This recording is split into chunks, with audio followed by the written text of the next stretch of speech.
Now let's talk about women's work. We know that throughout history, women have worked and they've worked hard. Throughout all of the time, throughout the Columbus discovery of the New World, all these discoveries, the settlement of Jamestown, as the Portuguese swept through Africa like wildfire, while England fell to Puritans, in India the another great empire crumbled. Through all of this, throughout all the recorded history of kings taking over lands and the Roman Empire, we don't really hear about the women because their work went really unnoticed, but they were quietly working, tending their children, milking their cattle, tilling their fields, washing, baking, cleaning, and sewing, healing the sick, sitting by the dying, and laying out the dead, just as some women somewhere are doing at this moment. For the unremarked, taken for granted status of women's work applied equally to their lives, and both combined to ensure that what women did went largely absent from the historical record. While official documents might document the annual output of a farmer, his total of meat, milk, eggs, or grain, without ever questioning how much of that was produced by his wife's labor, for her labor belonged not to her but to him, for she was his property. Even the most cursory survey of women's work reveals that its range, quantity, and significance has been massively underestimated, not least by women themselves. In every era, they have simply got on with the job, whatever it was. Women have never questioned, for instance, the fact that, already burdened with an unequal share of the work of recreating the race, never forget, we are burdened with an unequal share of the burden of recreating the human race. Yet they have had to work in fields and factories as well, nor that their role as wives, mothers, and homemakers entails a disproportionate amount and variety of other kinds of work: domestic, social, medical, educational, emotional, and sexual. The men's work would be tough and unremitting, with land to clear, trees to fell, and roots like boulders to be pried out of the reluctant ground. But most men would consider the resulting exhaustion a fair price to pay for being spared the washing, spinning, weaving, sewing, and cob baking, Indian fashion, on the embers of a dying fire, then having to salt the fish, scour the floor, plant the herb garden with all the herbs from England to see which of them will take, try some onions and yarrow to flavor the stringy turkeys the men brought back from the woods, warn the children about those poisonous weeds, hear the maid's catechism, teach the boy to read, and ride home to England's mother to tell her how well we do here, as many of the colonists' letters stoutly sign off. Here's a quote from a historian that was found. The labors of early women were exacting, incessant, varied, and hard. If a catalog of primitive forms of labor were made, women would be doing 5 things where men did 1. Was that one thing perhaps overseeing the women? Some women who were rich had privileged work, but elsewhere the classic picture showed women worldwide saddled with the most degraded and disgusting occupations of their society. In the Arctic, for instance, women chewed the raw pelts of dead birds to soften them from wearing next to the skin, and all different things they did for the tribe's survival. For without hides, there would be no boots, parkas, trousers, or containers for food and water, no kayaks, no tents. None of these things have won status and respect for work performed by these women, nor did it ever exempt them from heavy work. The post-romantic fantasy of the weaker sex is another myth instantly exploded by the legion of women who were Egyptian pyramid builders, temple masons of Lydia, Burmese canal workers, and earth movers in China. Portering, even of extraordinary weights, an Eskimo woman was observed to carry a boulder on her back 300 pounds heavy, was in fact regarded as women's work on the Russian edge of Europe and throughout the East.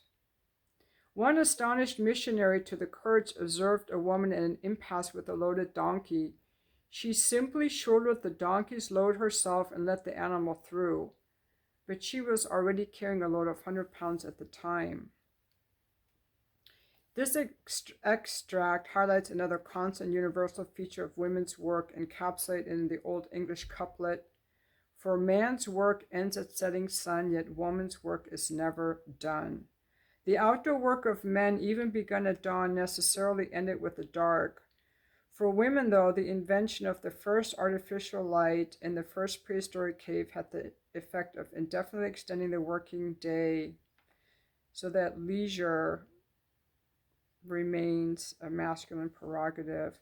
Spinning, in particular, in the days before the spinning jenny, was never done. So women were always working, and then later on they were working in the factories, and a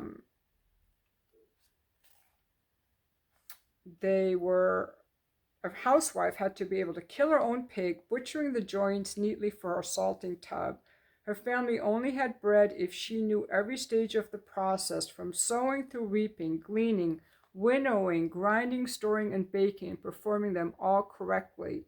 In every country, too, women were the brewers of ale and cider, and of wine further north. Before the birth of shops with markets often too remote or goods too costly, women had to be capable of making almost everything that they or their home needed: pots, curtains, bedrolls, hammocks, floor coverings, candles, containers, clothes, everything from an infant's belly binder to a man's greatcoat. They also were often either pregnant, lactating, or recovering from stillbirths and miscarriages, so there was someone surely ill most of the time. So the experts were often too expensive, so women developed some skills on these areas of doctoring, nursing, and midwifery. Homemaking women could not afford to be squeamish, as they were responsible for the cleanliness and sanitation of their households. And it was a lot of work to wash, for instance, because of the sheer volume of clothes worn by men, women, and children, with their shirts, caps, neckerchiefs, bands, collars, bodices, kirtles, tuckers, shifts, petticoats, aprons, sheets, towels, and dishclouts. And these were often very gross and dirty.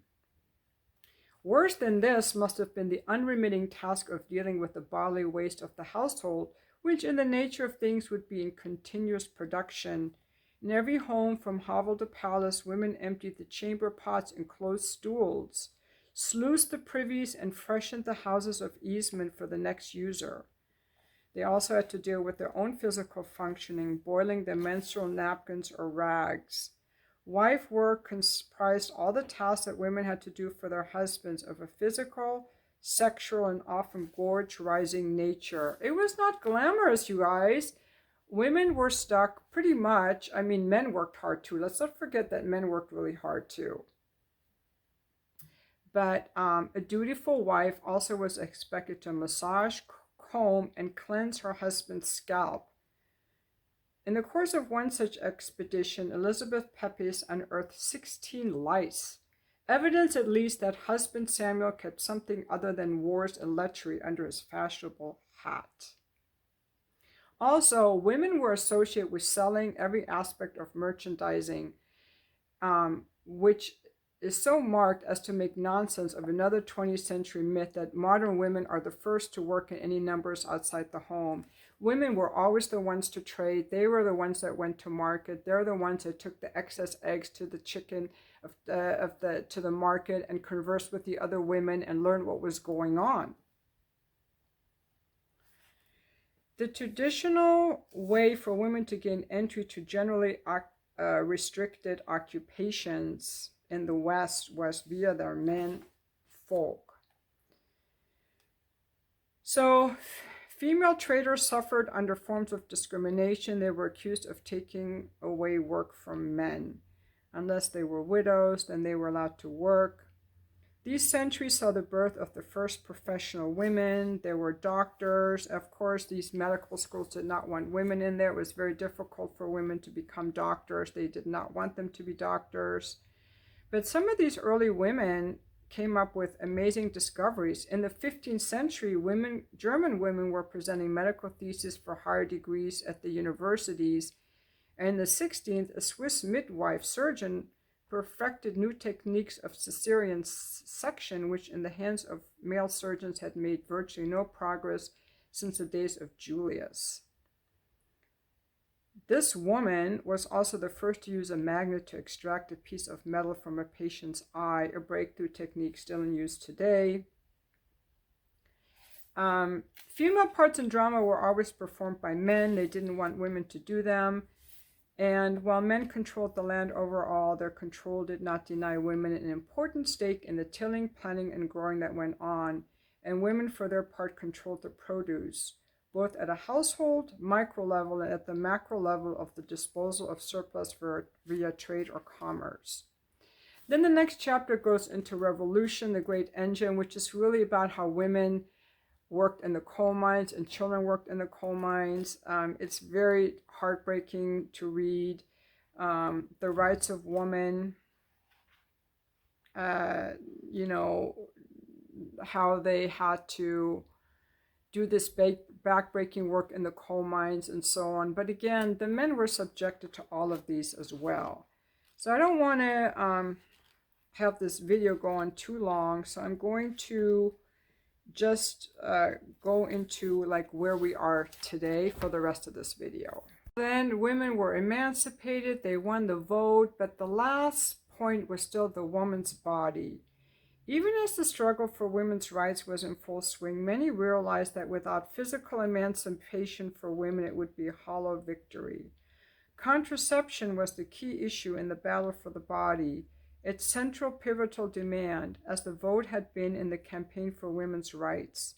If a woman could be free from the tyranny of her organization, she could stand a chance of being an autonomous individual if she could rescue herself from the endless cycle of sexual activity, pregnancy, childbirth, lactation, pregnancy, on and on and on, then personal growth and social identity were possible.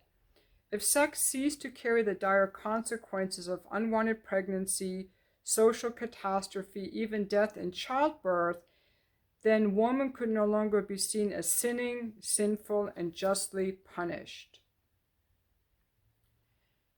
Women wrenched from men the right to be more than vessels for their seed. Since women were seen as reproductive beings, any and every disorder they experienced was treated by treatment of the reproductive organs. Remember when they said that women had hysteria and they did genital mutilation, the so-called female circumcision, where they excised the clitoris? But a picture of women as eternal victims of their sex would be far from the truth. The historical overview of the whole business of sex, menstruation, and reproduction shows how consistently women sought and how frequently they achieved a measure of control. This is particularly true of contraception, since childbirth was and remains the most life-threatening physical activity that women naturally undertake. There was always a strong incentive to minimize or avoid it. The staggering range of devices and potions from prehistory to the present day, with women worldwide straining every nerve for non-motherhood, also casts an iconic sidelight on the myth of the maternal instinct. Anything and everything, it seems, that could possibly have conferred the blessing of infertility was pressed into service. They used a lot of contraceptive preparations that were so horrific that only the unwanted pregnancy could have been worse. A mixture of mercury, horsefly, and a leech, all kinds of interesting things. Countless ingredients were used in different parts of the world to form plugs to block up the mouth of the womb and prevent the entry of sperm. Old wives' nostrums include coughing, sneezing, jumping about, even rushing outside for a roll in the snow to expel or freeze out the semen. Condoms were originally devised for male, not female, protection against the threat of venereal diseases that Columbus brought back from the New World. Men even use coitus obstructus, which is intercourse with ejaculation suppressed by depressing the base of the urethra and so forcing the ejaculate into the bladder. But the Puritans did want the women to have a lot of babies, although in most societies, neither babies nor mothers were necessarily expected to survive childbirth. All societies provide for wife replacement by permitting polygamy. Now, here's an example. What this meant for women may be illustrated from the diary of a Renaissance merchant, Gregorio Dotti. He had 4 wives, okay? He had 4 wives. Okay, no, he impregnated 5 women within 30 years. 28 pregnancies by 5 women in 30 years. This is how it went down. His first beloved wife went to Bandecca, died after a 9-month illness caused by her miscarriage. Then he consoled himself with a slave girl who bore him a son, but then he married her, but she died in childbirth after bearing him 8 children in 9 years. She died in childbirth. Dotti then went on to marry a 3rd time, and this wife produced 11 children. She died in childbirth as well.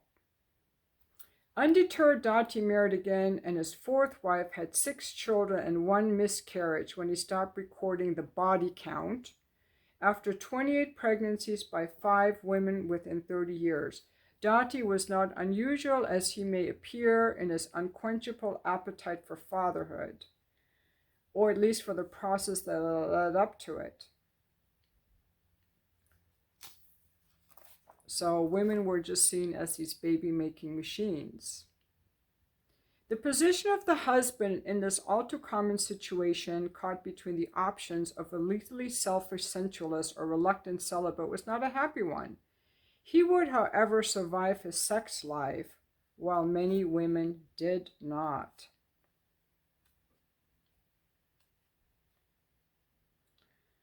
So in 1882, this was much earlier than that. 1882, Aletta Jacobs, Holland's first woman doctor, opened the world's first birth control clinics. The decisive link between sex and reproduction had been broken. And thus, women were freed from being childbearing vessels, you know?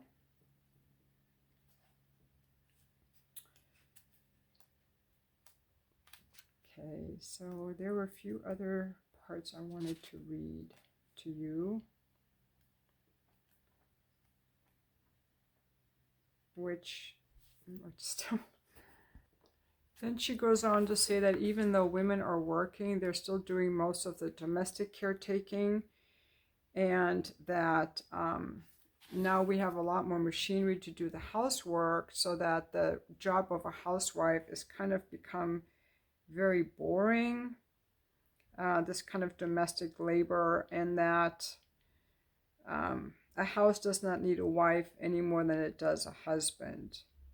Women's work of domestic labor has shown no signs of diminishing. Even though we have all these modern conveniences, washing machines, fridges, dishwashers, food processors, and microwaves, they have made no impact on the number of hours women spend in cooking, cleaning, and caring for a family. Time saved on one chore was simply taken up by another as domestic work itself became more sophisticated and demanding. The proliferation of machines for housework has also helped to make it the solitary, mechanical, and marginalized activity it has become in the second half of the 20th century. This in turn makes it irredeemably low-status work in the eyes of those who do it, no less than those who benefit from it. Classical word self-deprecation of the post-60s was, "I'm only a housewife." Undervalued, unseen except by advertisers, alienated and despised, the housewife is no more than an unwaged household slave, frequently reliant, as the West's soaring evidence of female alcoholism and tranquilizer consumption indicate, on drugs to keep herself going. The so-called working woman is what the housewife does, as if what the housewife does is not work, performs all this unpaid labor on top of her occupational labor, for which at best she will be getting only 3/4 of what her male equivalent is paid. I'm going to disagree with that part, because we now know that the reason that women were underpaid for the same jobs that men did is because they took time off work. For the same jobs, it's because they took time off work to have children and to raise their children. And that's one thing that we still as a society haven't addressed, because children are part of our collective meaning and creation of the human race, and that part of it exclusively still mainly falls on women. Women are the ones who get pregnant. They nurse the babies. They're mostly taking care of the babies. They're mostly taking care of the house. And so, but in the occupational, and this is unpaid work. It's unpaid with the guy. The man is not paying his wife for this labor. And then she's punished, if she's a working wife, she's punished by making less than the husband. So women are still taking on, what I'm adding on, the economic cost and the physical costs of bearing children and perpetuating the human race. So that brings me to the end of this book review.